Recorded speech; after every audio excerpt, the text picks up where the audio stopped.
What's a toolbox? So all the time as a counselor, people come to me, especially with the fact that I specialize in addiction counseling.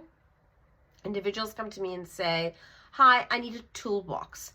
And the thing with a toolbox, I was going to call it pool box, but the thing with a toolbox, a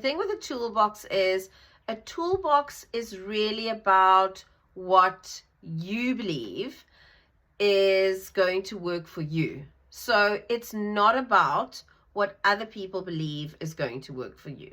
It's about what's going to work for you. So I'll give you an example. I struggle with an eating disorder and have most of my life.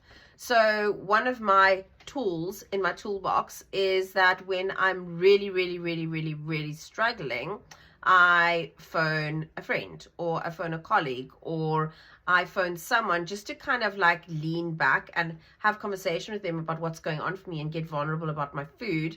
And that conversation leans into talking about the other stuff that's actually bothering me. So it's about creating connections. So that's one of my tools, if I would call it that. But I had to figure out for myself what those tools were. It wasn't, I always feel like by giving other people a toolbox, you're kind of lying to them, because you're giving them what works for you. It might not necessarily work for them. So it's about figuring out for yourself what would work for you.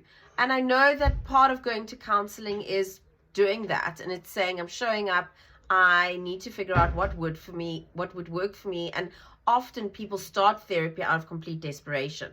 So if you are looking for a toolbox, just spend a couple of minutes today sitting down and thinking, if I needed to start a journey of cutting back on my drug use or alcohol consumption, what would that look like? Not cutting it out, just cutting down. What would that look like?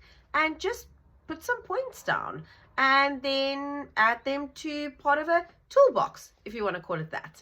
I'm Elza Berg. I'm the founder of Therapy Now. Please reach out to Therapy Now. We are here to support you.